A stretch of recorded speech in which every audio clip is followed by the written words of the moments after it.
12 teams representing some of the biggest cities around the world. 72 of the world's most talented poker players with over $350 million in combined lifetime earnings will put everything on the line over 8 months to compete for the title of the first ever GPL World Champions. Global Poker League starts now. And welcome back to the Global Poker League. It is, of course, the third and final evening here of play. We've been broadcasting all this week. This is the third night, the last match of the last week. And it's an exciting one. We've got the Big Cheese versus Zinno, the Moneymakers versus the New York Rounders. That's right, our version of Monday Night Football, Laura. The last match of the week of Week 1. Week 1 will be complete after tonight, after this match. Doesn't get better than Las Vegas versus New York, a primetime matchup in the United States as well. Welcome to everyone watching back home in America. So really a huge match. Big time players here. Tom Marchese, one of the top cash game players and high limit tournament players. If you're at the Aria and there's a 25K tournament going on, Tom Marchese is more than likely winning that one. If he's not, Bryn Kenny, team manager of the New York Rounders, is winning it. Interesting you say that, because Tom Marchese could well be in Vegas right now, but Zinno is in New York. So right. They've kind of swapped locations. Well, we talked a bit about the fact that these two players could easily be swapped, and Zinno would be a Chris Moneymaker type pick, so that was a great bet. But I think he would also fit in well with the Bryn Kenny. So, I think good choices by both managers, obviously. But had those two choices been switched around, I don't think no one would have even noticed. They're both top of the table as well, because we've got the New York Rounders on 10 points. We've got the Moneymakers on 10 points as well. Technically, Montreal is in first right now, but that'll change in a few minutes. It will change as soon as one of these guys scores some points for their heads-up match.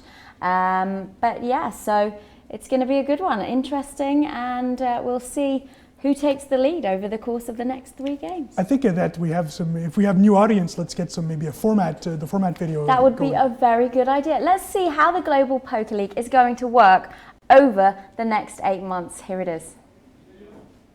Poker League consists of 12 worldwide teams, 6 in the Eurasian Conference and 6 in the American Conference. Each team has a total of 6 players, and the manager of that team may choose whoever they like to play at any time, provided each player on their team plays a minimum of 6 matches across the season. The GPL starts the regular season with 8 weeks of online arena action, which consists of 6 max and heads-up matches. Every Tuesday, all 6 teams from each conference will face off in 2 6-max sit-and-goes. One team in each conference will play as the home team, while the other 5 are away. Home team managers have the ability to pick their players once they have seen the lineup of the away teams. Points will be awarded to all teams competing except for the 6th place finisher per match. First will get 7 points, second 5 points, third 3 points, fourth 2 points, and 5th will get 1 point. Every Wednesday, each of the 6 Eurasian Conference teams will battle in 3 heads-up games against an opponent from another Eurasian Conference team. And every Thursday, each American Conference team will do the same. For heads-up, one team from each matchup will play at home, while the other away. All 3 games will be played, with 3 points awarded per game won and 0 points awarded per game lost, with a total of 9 points available. After the 8 weeks of online arena, live heads-up play will be introduced in the Global Poker League Summer Series in Las Vegas. Teams from GPL's 2 conferences will face off against each other in cross-conference heads-up play in 6 heats across 5 weeks of daily action. Just as in the online arena, during studio heads-up play, they will duel for 3 games, with 9 possible points available per match. After the summer series, the GPL regular season continues, with 6 more weeks of online arena action, after which the 2 teams at the bottom of each conference will be eliminated, and the remaining 8 will advance to the playoffs. The playoffs will see the much-awaited introduction of the Cube, the ultimate poker arena. A 2-day event hosted from an epic venue in North America at the end of September will see 8 teams reduced down to 4 in a completely revolutionary 3v3 format. Finally, the first season of the Global Poker League will conclude its play with the live finals, played from the Cube at the SSE Arena, Wembley, in London, where the champions of each conference will be determined on day 1. And finally, on the grand final on day 2, where the Americas Conference winner will face off against Eurasia's best to determine who will be crowned the Global Poker League champions.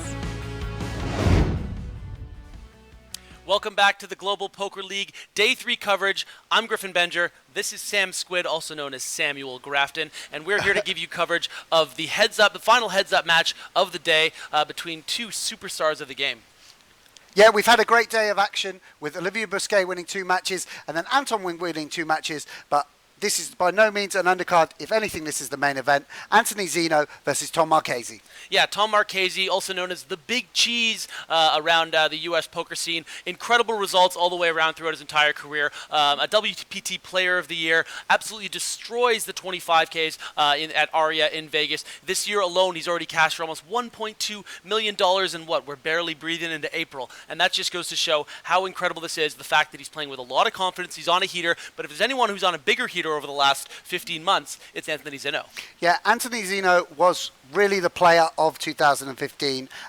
With huge scores on the WPT circuit, came second to Byron Caverman in the GPI rankings for that year. And also, we've already seen him in action, and he'll have a lot of confidence after the 6 max matches that we saw on Monday, where he secured 10 points for the Las Vegas Moneymakers. So Chris Moneymaker obviously sticking with the strategy. Anthony Zinno did a great job on the first day and keeping him, like, while he's got that heat, putting him in what's going to be a very tough heads-up match. Yeah, obviously Chris Moneymaker selected a very interesting sort of eclectic group of players on his team, but Anthony Zinno was his big gun. He was the guy he targeted early on. He's like, this is the hottest kid in poker. I'm going to grab this guy. He talked a little bit about him on Twitter earlier today about how he has such a great personality, how he's going to be a great fit for the Global Poker League, for the Las Vegas Moneymakers, and of course for the viewers at home. But let's start with Thomas Marchese, again, also known as the Mr. Cheese, Big Cheese. Unbelievable results. A GPI rank of number 9. Obviously, his recent results in the RA 25Ks goes a long way with that. Look at the earnings of over $13 million, 65 results, an astounding 14 wins. You think about how hard it is to win a live tournament, and this guy just seems to do it every other week, especially in 2016. And he's been, crushing the tournament poker scene since, the first month of 2010.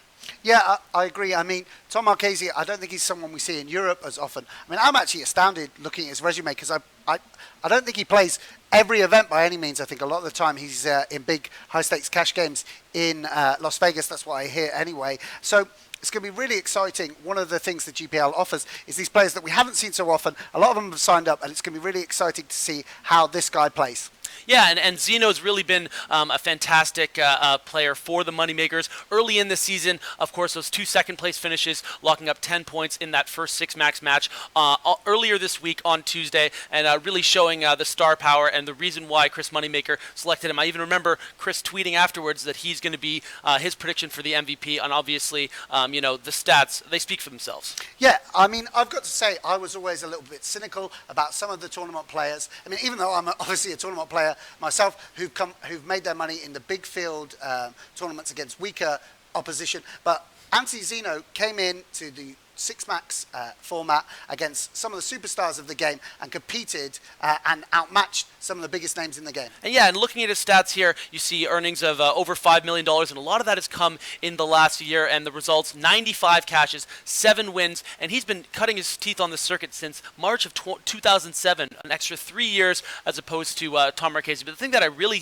find curious and I like about this match is that this is the first time we're having 2 guys heads up that are both in the top 10 of the GPI. You see Tom Marchese ranked number 9, Zinno ranked number 10. So that's just, I mean, what else do you want to see? But 2 of the top 10 players in the world battling it out over the course of these 3 matches, and I'm just excited to get it started. Yeah, I agree with that.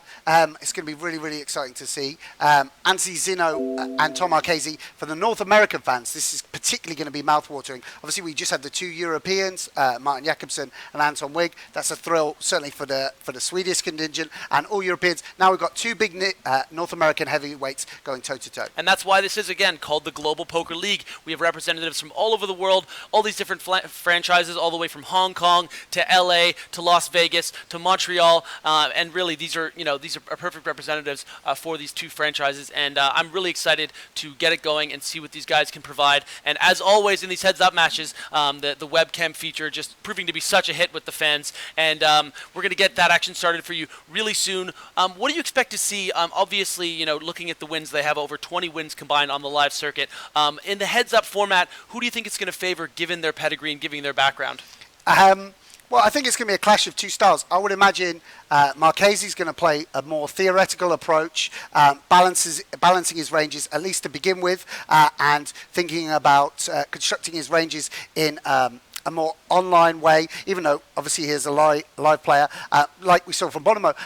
Zinno, a bit more of an eccentric character, a bit more eccentric in his playing style, obviously super successful, has a unique style which he makes work for him, and that was more than enough to overcome a lot of talented players in the six-backs format earlier. It'd be interesting to see how it fares against Marchese. Yeah, and we've talked about how the New York Rounders definitely have one of the strongest teams in the Americas division. Bryn Kenny having an absolute phenomenal draft. Really, I think getting all the players that he probably targeted, and so he has a great crop of players to choose from, whether it's guys like Kevin McPhee, obviously Jason Wheeler showing a lot of strengths in that first six-max format, Jason Mercier. So the fact that he decided to go with the big cheese in the first match, a heads-up match, really goes to show that this is the guy that he wants, and it really goes to show with all the wins that he has, right? I mean, the guy has 14 wins on the live poker tournament circuit. For you at home who've played any tournaments, whether it's online or live, you know how difficult it is to acquire all the chips in a single tournament. The fact he's done it 14 times in live tournaments is it's absolutely astounding. It really can't be understated enough. And Tom Marchese is one of those players, when you speak to anyone about the best players in the world, he's always someone that's mentioned. He's also been doing it for a very long time, and that's the exciting thing for Anthony Zinno and the challenge for Anthony Zinno. Obviously he's had one amazing year, and I think he sees the GPL as a chance to show that he's no flash in the pan, that he's someone like Tom Marchese. There's many players that have come up for a year and done it. Can they do it? Have longevity?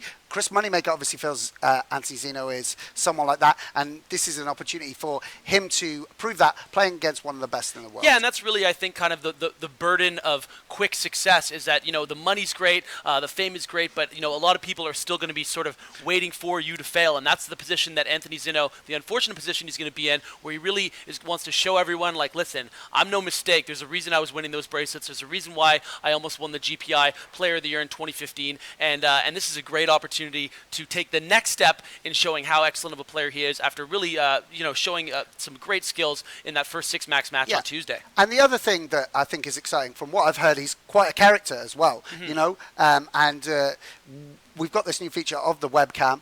Some people have been taking advantage of that. Anton Wigg, obviously not someone you immediately think of as a hugely gregarious character. He gave us a lot of insights into what he was doing, his background with Martin, and his thought processes, sharing it, generously sharing with the viewing population. And I think that Anthony Zinno is going to be someone who has that kind of character, that kind of outgoing character, he's going to be sharing a lot of information with us, and that's something really exciting. And that's what makes this GPI format and the heads up so exciting. Yeah, no, I don't think I've really properly met Anthony Zinno, but I've heard great things about his personality, and Marchese, he's a guy that I've spent some time with on the circuit. I've shared a meal with him. I've talked to him, but he's definitely someone. Sick brags.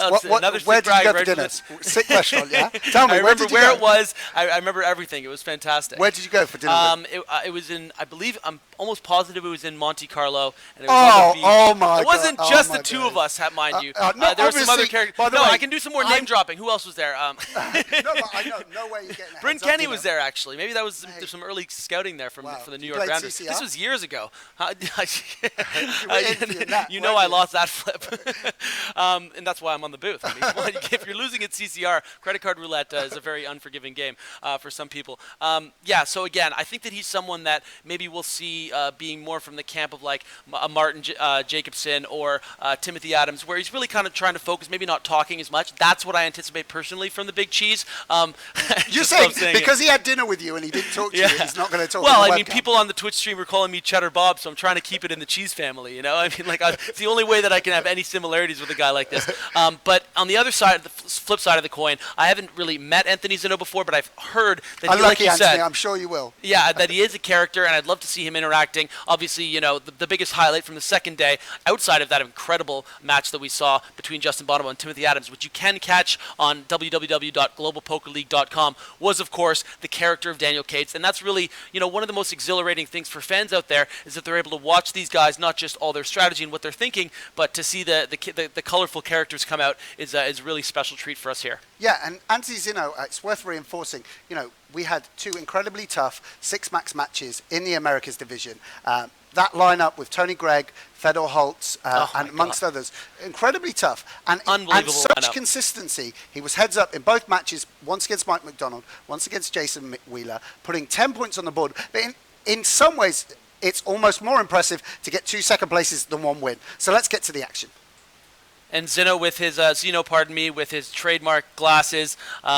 Tom Marchese looking like he just rolled out of bed, but I'm sure he'll be ready to play. And a big smile on his face. Oh, shit, my bad. A little interaction. Oh, dude, I didn't realize it was you. All right, hold on. Okay. That's how this works. So like we're talking to each other. 4-minute blind levels. Need some quick play. Tom. Okay, they turned us off. All right, yeah, they're just obviously learning when they can talk to each other and when they can't. And we're going to get things started here. A first pot is going to be walked for Tom Marchese of the Rounders.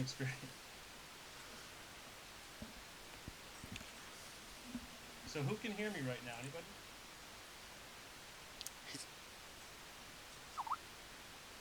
Clearly, you know, Zinno hasn't been watching a lot of the previous matches, not realizing that the interaction that he's doing with the missing out if he Oh well, I mean, absolutely. But that's why Tom is only just got up. He was up late watching the highlights reel.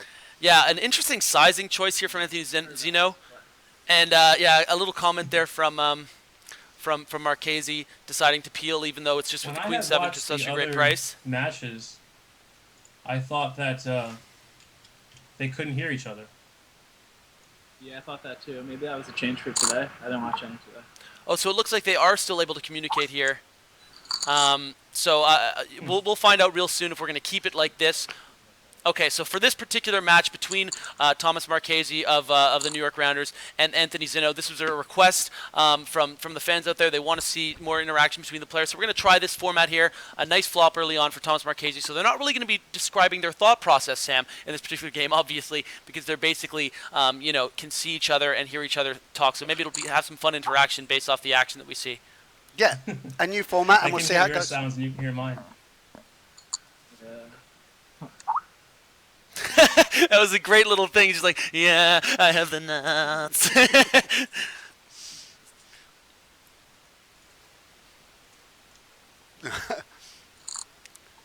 Interesting decision to bet this hand. I guess for a little bit of protection. And we hear the clicking of an impending check raise coming here with some whistling. Really interesting to see what kind of tells they see in these kind of situations. An interesting trend early on from Zinno with the small bet sizing. We saw a lot of that in the other match, in the 6-max. Obviously, this is someone who likes to you know, small ball and risk as little as possible to win big pots. That really comes from the MTT school of, you know, with the antes out there and the big blinds. So we're going to see how that affects things going forward. You're bluffing. It's bad.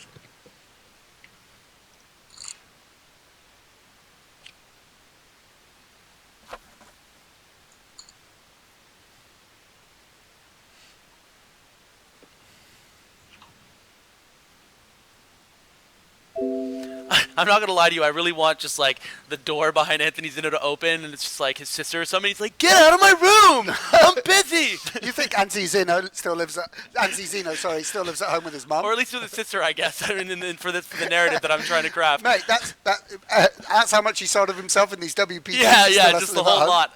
That's 150% himself, and he just can't find a way to lose. A nice turn of events here for Anthony Zinno, turning that pair of aces. Marchese with third pair. I would expect to see a bet here from Zinno, and then Cheese is obviously going to have a pretty tough spot, a lot of misses. A quick call, though, because of all those misses that he's going to have. By the way, are you in Vegas, Tom? Yeah, I am. Are you here too? No, I'm on the East Coast because I came to see my family for Easter and stuff. He is at his mum's house. Yeah. Oh, family man, love it. Wow, action-packed flop here between Tom and Anthony. Giving the thumbs up to us.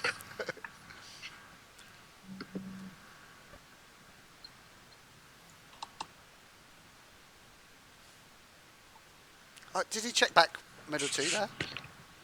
Wow. Wow, really interesting line. I'm loving to see the different strategies, and it's obviously a board that you would anticipate someone always betting, flopping, bottom two pair, but he's trying to mix it up, and that's going to be interesting. Obviously, that's an action killer of a river.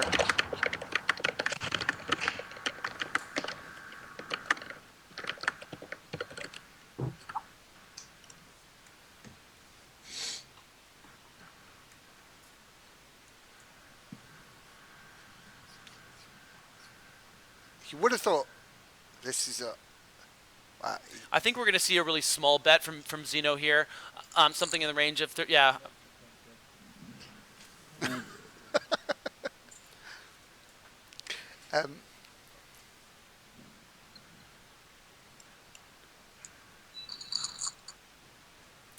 Disciplined fold there by Tom.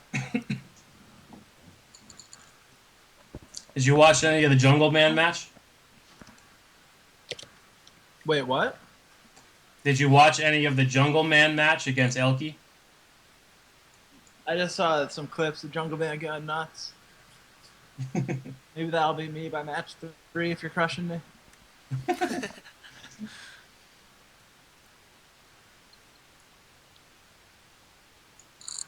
Wow, really, really small 3-bet sizing out of position here. I'm really curious to see how this strategy is going to work out.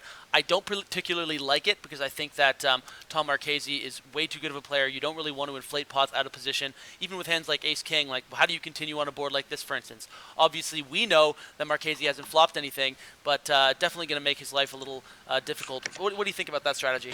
I mean, let's just say for now it's very, very unconventional. Yeah. But Anthony Zinno, huge success. I mean, we're going to get the chance over these 3 matches to see how a very different strategy works out. And really, it's just a testament to how, how you can play poker in so many different ways to be successful. We see, like the big sizings from guys like, Justin Bonomo in his heads-up match yesterday against Timothy Adams, and we see the small sizing with guys like Anthony Zinno. Just there's so many different ways to be, a world-class player in poker, and as a learning tool, watching this as Zinno, it's a huge river. People out there, they can really decide, what do they want to borrow from these guys? What kind of skills, and how can they use them to their advantage?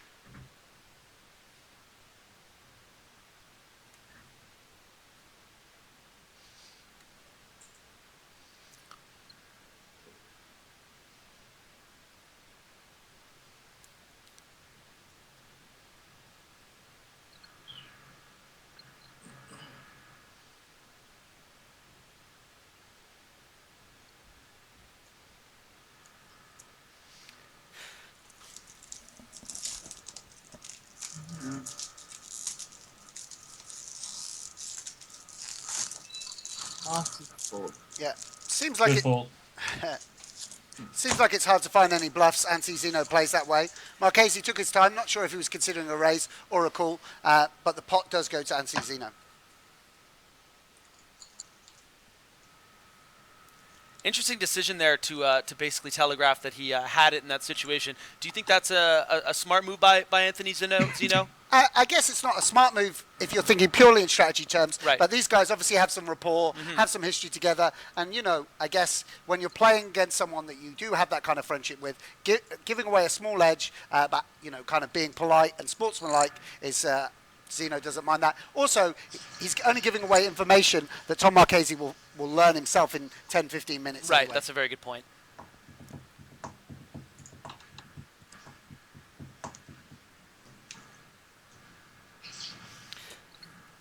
We've got a tweet from High Roller Radio who says, this should be the match of the day, Big Cheese Poker versus Anthony Zinno. And we certainly hope so as well. They'll have to go a long way to outdo the other two matches, which have also been of a great caliber, but it's going to be really interesting. Yeah, Laura Cornelius messaged me. She said, you shouldn't be able to hear each other, but then she said, oh, now they said that you can hear and speak to each other. There you Way to go. go, Laura. I guess they just changed it. You heard it first. I don't know how Laura Cornelius has I'm not sure Anthony if you Zinno. get Yeah, it. that's what's going on there. I mean, that's, You can't really talk strategy during the hands to the stream. Yeah, I guess. Other Well, person could hear. I was planning to talk a bunch of shit about you, but now. just kidding. Don't worry, you're still welcome to. No, I'm just kidding. All right, what do I got? All right, what do I got? Really, early on, I think Anthony Zinno's really established himself as kind of like the nice guy of poker. I mean, geez, the guy won. It seems like he's won like $4 or $5 million in the last 3 weeks, and I'm still rooting for him to win. Yeah. I mean, we're both incredibly arrogant, although we've won barely everything. Yeah. So we've got to hand credit to him for being so modest. Exactly.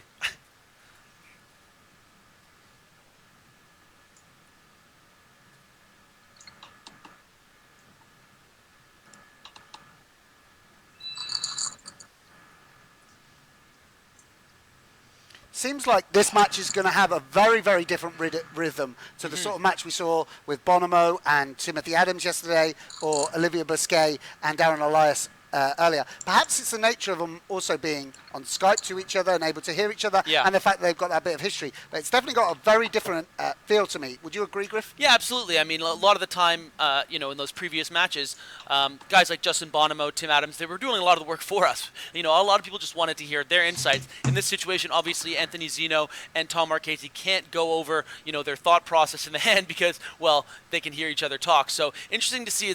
This is maybe more of like a traditional poker. What you would see on a live thing where it's like they're sitting beside each other. Obviously, they're a lot more relaxed, not as concerned about tells and the likes of that. Just kind of two buddies playing poker against each other. And, even though it's technically not for money, a lot of points on the line. Again, if you're just joining us, this is the Global Poker League. And, you're trying to gain points, not just for yourself, but also for, your franchise and often your country. The software is not bad, huh? It's pretty good. Yeah, it feels slightly laggy, but yeah, it's definitely better than I expected it would be. Yeah. Oh, you haven't played on this, right? Yet? No, first time. Okay. Yeah, so just to clarify, these guys are playing for 3 points for their franchise in this match. 3 points per match. A total of 9 points can be won for your franchise. It's not exactly the best of three. We will play 3 matches no matter who wins the first 2, and 3 points up for grabs each time. Anthony Zinno representing the Las Vegas Moneymakers, Tom Marchese, the New York Rounders. Looks like we're going to see our big, our first 5-digit pot coming up here between Zinno and Tom Marchese. Really interesting click-back 4-bet using that ace blocker, and a little smile creeps across the face of Tom Marchese. He's obviously going to be at least calling this bet, so we're going to have a 4-bet pot headed to the flop here at the 400, 800 level as it just winds down.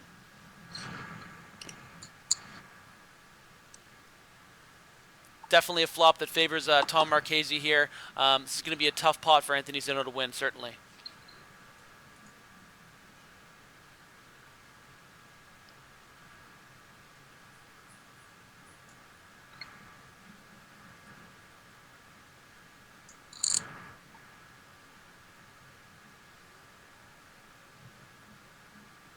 Do you think we can expect maybe a check shove here from Tom Marchese?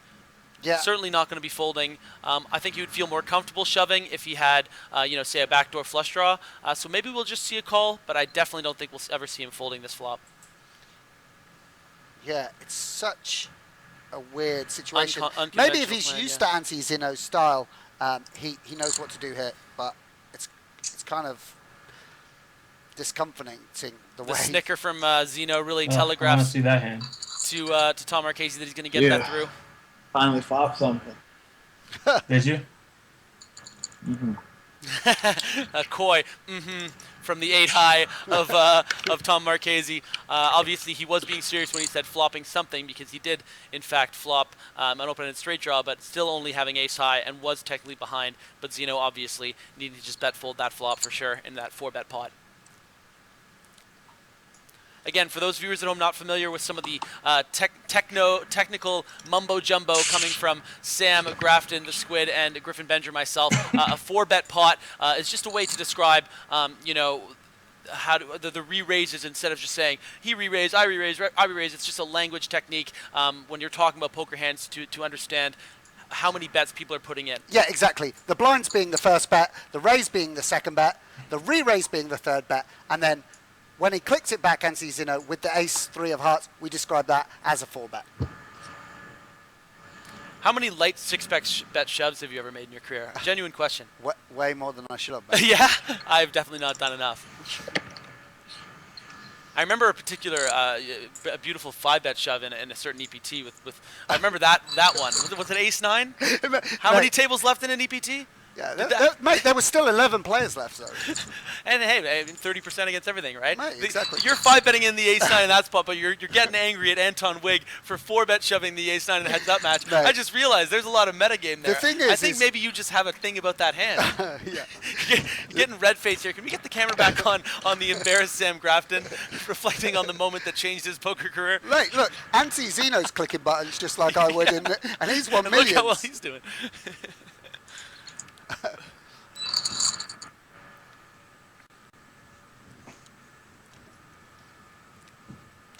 So yeah, very unconventional strategies we're seeing from Zinno. Yeah. And I mean, going to be really interesting to see how it works out. I mean, I don't know who he faced in his WPT heads-up matches. He did win a WPT heads-up against Vanessa Selps many, many years ago, actually, before his huge explosion in the last year. So that's a little interesting. I'm sure they were very good players, but Tom Marchese, top 10 in the world, like you were saying. Absolutely.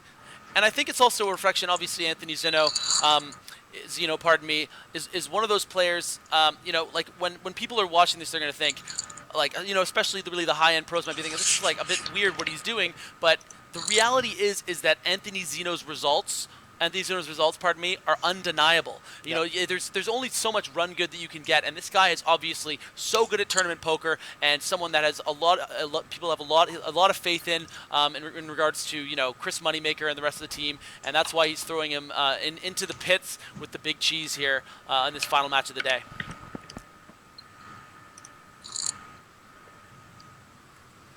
Yeah, I mean, it says something about the allure. Well, let's just see what Anti-Zinno does with 2-pair, and then we'll talk a bit more. It looked like a big 2-pair sip with that, whatever he was drinking there.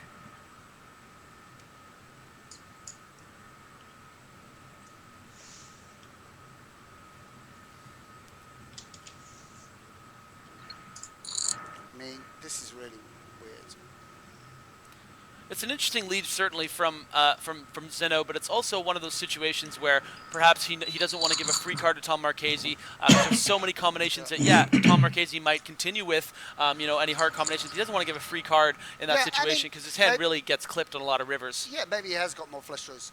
It's definitely unconventional, and yeah, we're going to learn a lot about poker from watching Anti-Zinno. From any of these professionals. Little smile creeps across Zinno's face there as he hears the numbers being typed in, knowing he's facing a 3-bet. And that's a really interesting, obviously we're trying different ways to present the action to you. Ordinarily in these heads-up matches, they have not been able to hear each other, and they've been communicating with the audience. In this case, because they can actually see each other and hear each other, there might be some little facial tics and stuff that they'll pick up on, and obviously a lot more inclined to kind of just like keep it lax and not just do this like stoic sunglasses, hoodie at the table thing that we're used to seeing in live tournaments.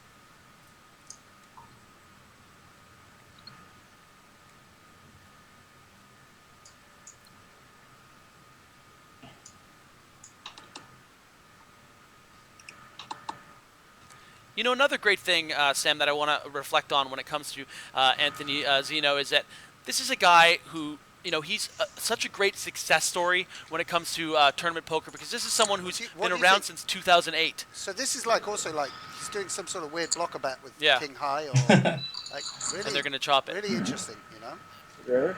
Again, I don't think many players would choose to bet that combination, but really interesting. Yeah, that is an interesting hand. Just to finish my point, I think he's someone that young grinders can really look up to. His first result being in 2008. This is obviously a guy who's probably starting playing pretty low, maybe a couple $100 in these tournaments, getting better and better and better and better, and now suddenly the guy's winning 25K bracelets. Yeah. 6-7 figure scores, big smile on his face with the pile of cash, and he really became a character on the World Poker Tour. Everybody's used to seeing him with that suit and the scruffy beard and the glasses. Really a personality for the WPT and now for the Global Poker League. Yeah, and it's credit to the allure of the GPL that we could attract two such great players. Yeah. Obviously Tom Marchese. No luck with the commentators, though. Yeah, well, of course. I guess the budget ran out or whatever. But normally Tom Marchese, he could be sitting in any cash game in Las Vegas right now, but choosing to be here with us. A pretty loose call there on the turn from Anthony Zinno. Obviously, he's drawing dead, so it's a lot easier to say, but definitely not an enviable spot for him here. I would imagine we will see a fold on the river, but you never know. We've seen crazier calls what a in check the GPL. From Marchese. I mean, I guess ace high was good enough to show down, but really interesting. Again. You had me beat, buddy. Yeah. The blinds are now up to 800, 1600, and obviously we've noticed a lot of trends over the course of these now 9 different matchups in the heads-up format, and one of them is the 816 level is where things really start to get real. A lot of eliminations, anywhere between 816 and 1-2 is when we see a flurry of knockouts and wins. For sure, although a lot of the guys have been 3-betting a little bit more and playing, having a slightly bigger bet size. Anthony Zinno, with his strategy, one of the advantages of having these smaller bet sizes, and he even threw in some limps in the early levels. Zeno's got to love hearing that typing sound of a bet coming in when he's flop trips here with the knife, the king 5. Like Kive, I don't know. I'm trying to name hands now. Every hand that I've been able to name before has just been offensive, so I'm just trying to name new ones. Do you think he's going to go for a check raise here, Marchese? At least a check call. But it's a bit of a weird hand to check call. But he doesn't know that he's in for it. And you look over at Zinno, and he's kind of smiling because he's trying to rep what he actually has. And it'd be interesting to see how he reacts to this, not just on the table, but in his bedroom.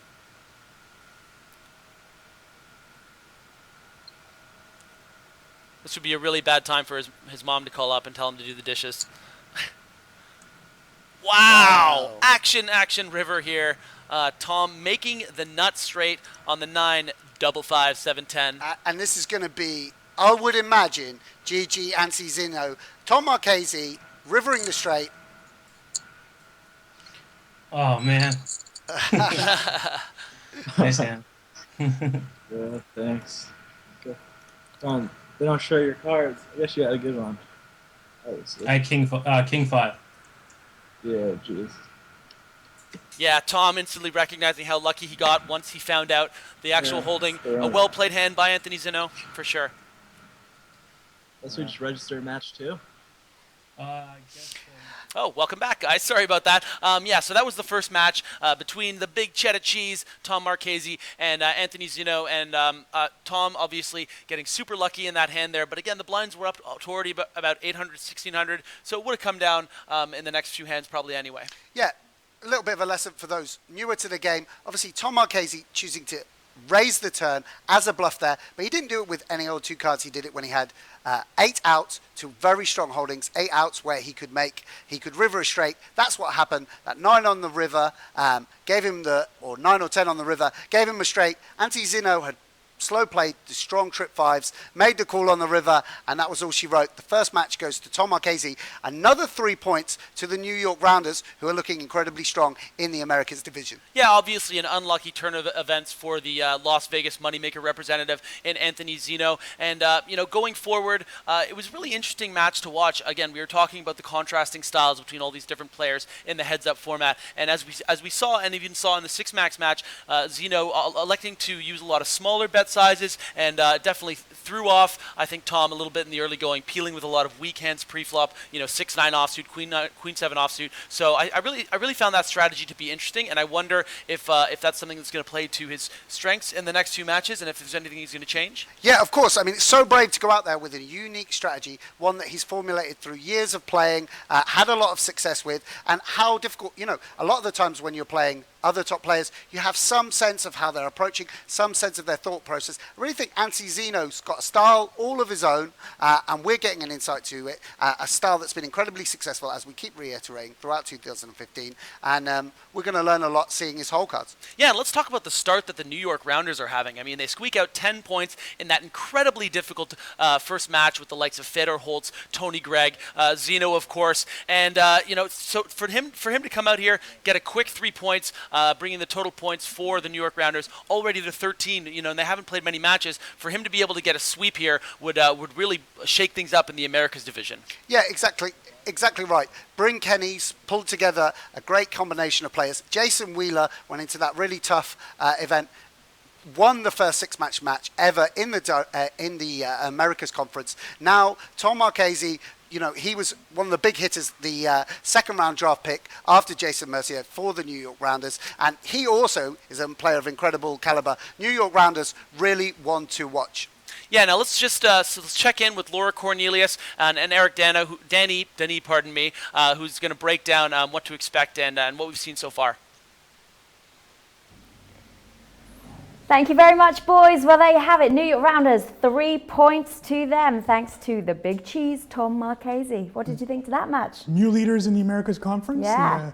The New York Rounders in first place officially as of this moment. That was a fun match. I'll be honest, I didn't really like the interaction between the players. I thought that was really boring. Yeah. Actually. I think we should switch back, and I think we will switch back to the other way. It's fair to say it was a little bit of an experiment there. We were sort of just testing the waters, seeing how it went. But a lot of people on Twitch were saying we like to see it. We like to see inside their mind, and we can't see inside their mind if the other player can hear them as well, can we? That's right. I really think that a match like yesterday that was so special between Cates and Elke would not have been the same had they spoken to each other, because I don't think Jungle would have probably acted the way he would. And it probably would have been a bit nasty if it had, so maybe that would have been a good thing, but I don't think that would have happened. And Elke being such of a sort of a reserve guy, even though he's very flamboyant, he can be reserved. So I really prefer the old format. So we'll make that happen for the next match. I don't think there would be quite so many obscenities coming out of that game. That's right. But these are 2 guys that really respect each other, so don't expect anything like that no matter what. And I really think that there was a feeling out process in the first match. So I think these next 2 matches, there will be really stepping up their games for both players. Fun to see them. Mr. Zinno in his bedroom and Mr. Marchese in beautiful Las Vegas. You can see some of Las Vegas in the background. Parts of the world. I predicted that, didn't I? That's right. A friend of mine just sent me a tweet. It is amazing how Tom Marchese and Jonah Hill look alike. So look it up on Google. Really? I didn't know. I believe, I think tonight especially. But we're seeing two great poker minds. The boys keep on talking about it. Zinno, who's made his mark on the World Poker Tour and winning that 25K PLO bracelet at the World Series of Poker this summer, one of the biggest bracelet event wins this summer in Las Vegas. And Tom Marchese might not be known to everyone across the world, around the world, but definitely one of the top American players in the world. Most actually were saying that Marchese should have been a first-round pick in the draft. He's that good of a player. Griffin mentioned his big break was in 2010, where he and Sorel Mitzi actually had a big race for Player of the Year, for many of the Players of the Year back then, and it was just a great race. And both appear in the league this year, as Sorel playing for the Berlin Bears. Oh yes. But it'll be interesting to see how those players play. But again, Tom Marchese, 14 wins on tour. I know a lot of them are at Aria, a lot of them are in Las Vegas, but those tournaments don't draw the big fields, but they draw some of the toughest fields. Yeah. Bryn Kenny's at that table.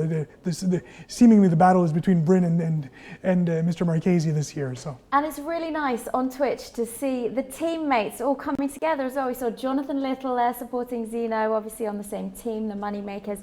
We saw Bryn Kenny also on Twitch a little earlier. That's we right. saw Jason Wheeler there as well. Jason Wheeler, who picked up a lot of points for the Rounders on Tuesday night in the Six Max event. Yeah, and hopefully for them, the trend continues for the team. Already 3 points, so there could be more points ahead. And as we mentioned earlier, a sweep would give a team 19 points and have a nice little lead on Montreal, who currently sits at 12. The boys in the commentary booth were saying Zinno playing with a more unconventional style, which I think is interesting and nice to watch at the same time. I think he's sort of an unconventional guy. He's a great guy, but there's something about him that when he plays his game, to be honest, I mean, he defeated Vanessa Selps, so no one wanted him to defeat Vanessa Selps. You have to play a little tricky if you're playing Vanessa Selps, I'm sure. So, it's probably just part of his style. But Zinno, known to be more of a tight player, probably just trying to open up his game a bit and seeing what happens against Marchese. I wonder how many times these guys have duelled against each other before, kind of online or live. They didn't seem to know each other very well. I think Yeah. they know each other by name, but I don't know if they've played a ton together. Zinno, important to mention that he's only now starting to play a lot of the high roller events, so they probably didn't cross paths many times, although I do remember Zinno playing some Aria events, so they should have seen each other then. Yeah, sure. Okay, we're going to head back to the desk, but don't forget to get all of your comments, all of your questions into us. You can use Twitter, #GPL. Follow us on Twitter too, @GPL. You can watch all of the replays from this evening, from last night, from Tuesday night as well, globalpokerleague.com. We're going to the second match of this final America's Conference heads-up match right now. This is Zinno for the Moneymakers versus Tom Marchese of the Rounders. This time, they're not going to be able to talk to each other, only to us, so it might make it slightly more interesting. Boys, back to you. Thanks, Laura. Actually, we already knew that Anthony Zinno was talking to you because he made that very clear on the stream. Thanks a lot for all that coverage, Eric and Laura. Sam, obviously, Eric was very blunt with that analysis where he was just saying, listen, that was no boring. good. We want to hear what they're thinking. And, of course, this was something that was requested by the fans.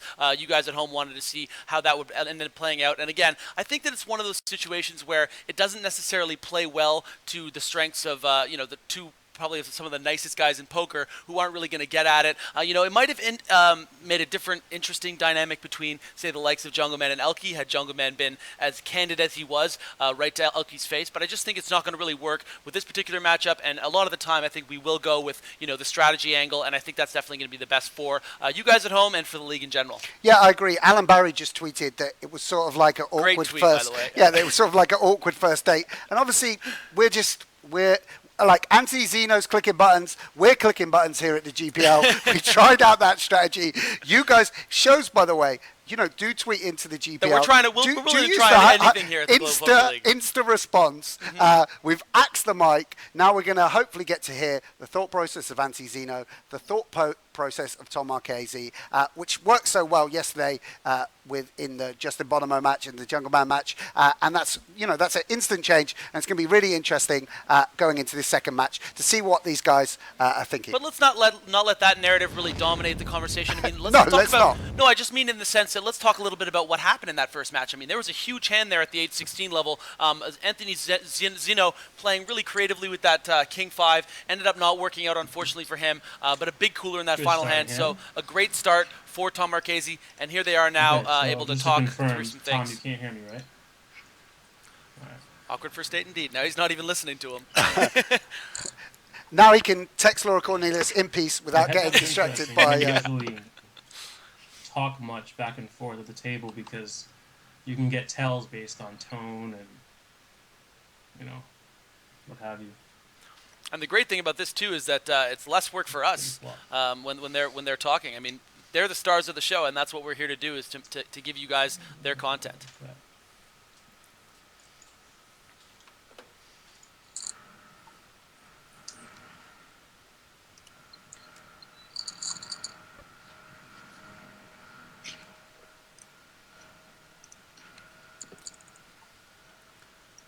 Two great heads-up starting hands already here in the second match.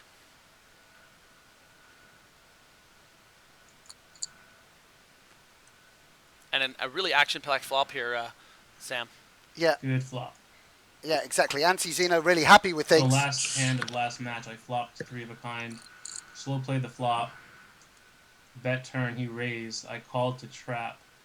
I had like a pot-sized bet behind. And unfortunately, he rivered the gut shot. And that's poker. Zinno recapping things for us. I'm going to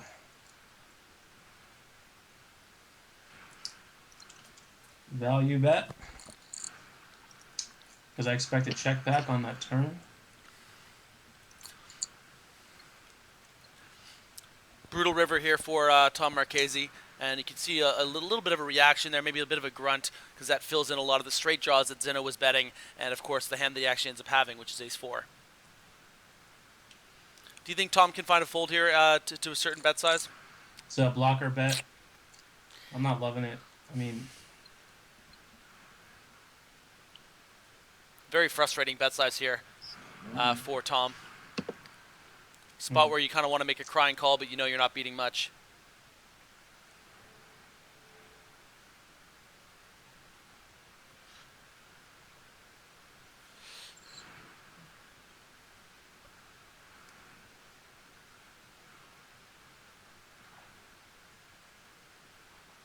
and he's going to raise me. What to do? Tom Marchese trying to think what hands he actually beats here. Oh, wow. Okay. Wasn't sure what I would do if he raised, to be honest. I don't like folding. But, wow, another two really strong, like 3 hands in here. We've seen some really strong pre-flop holdings. The ace-king with the king-deuce, ace-4 and 9s, and now 10s versus ace-5. So action-packed so far here early on in the match too, Sam. Probably best to check back here. Disguise my 10s. Relatively bad turn. Yes. Tom, making a little phone call here. Who did? Just going to check again for pot control. Where's Laura right now? Yeah, is she ringing Marchese as well? Is he talking to Laura right now too? Okay. Jeez, slow down, Cornelius. Okay, just sometime today. Okay. So, I wonder.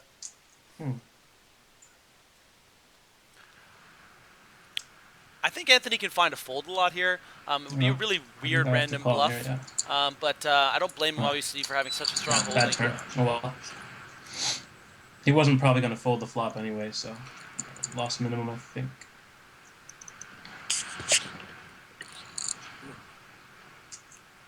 I don't want to defend this. I'm just going to fold that. And again, a huge premium holding starting there for Tom Marchese. Finally, some trash.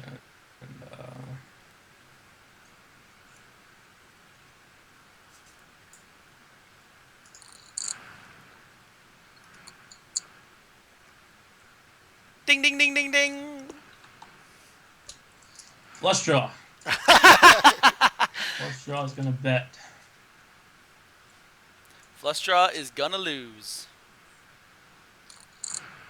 Backdoor straight draw.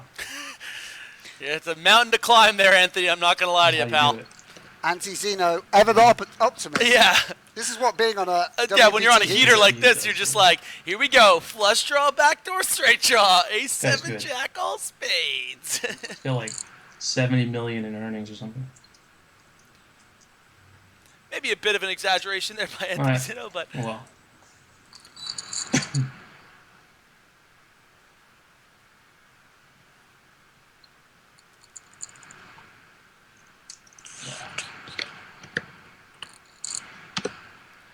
Tom Marchese getting done a lot of really nice playable hands here early on.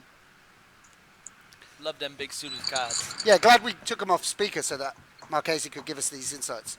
Yeah, he's not been too vocal yet. But nice for Anthony to kind of give a breakdown of what his thought process has been.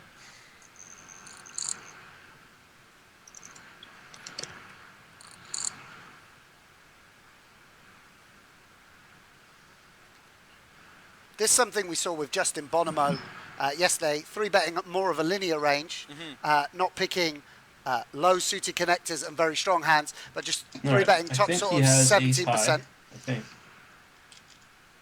Which I guess. Interesting read there by Anthony. I'm going to go a bit crazy here. And make it that much. Because I think that, well, so there was a little something I picked up on there that I don't think he's that strong.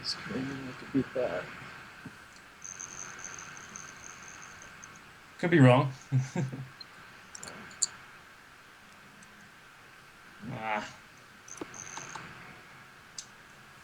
Now, I have to hope he didn't have ace high. So I'm going to bet.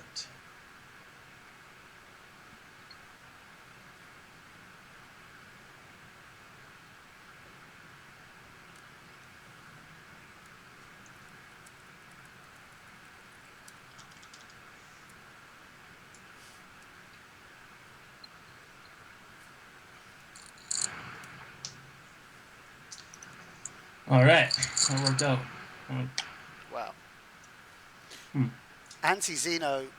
Finding a way to win that hand, very interesting. So sometimes going a bit crazy works in heads up, you know. But I had a bit of a tell, a timing tell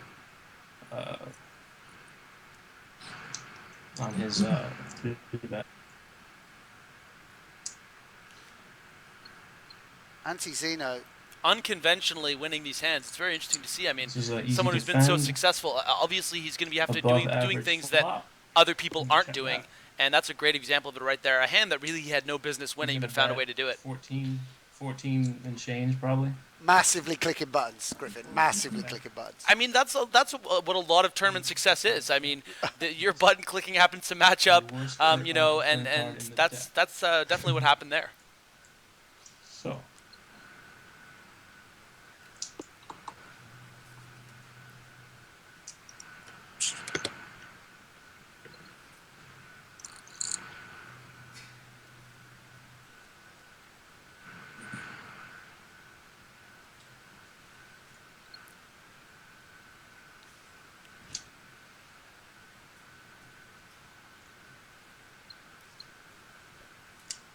I'm going to make it tight fold. I don't like it. I mean... He's going to like it in about 10 minutes when he sees the stream. If he had no equity on the flop, he would have bet the flop, so... I'm just going to make a tight fold. I don't love it, but sometimes you just have to. Good read there by the Las Vegas Moneymaker. Tight fold. Shake your Moneymaker.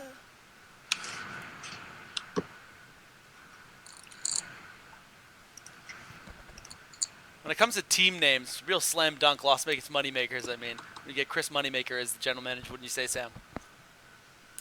Yeah, Chris Moneymaker, obviously one of the icons of the game, and you know, we've got to remember he picked Anti-Zinno, first round draft pick. I think that was the 3rd or 4th pick overall really good as well. turn card.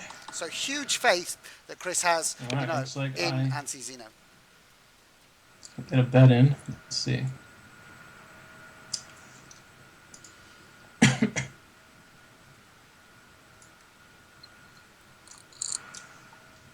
This is my first webcam experience in my life, in anything.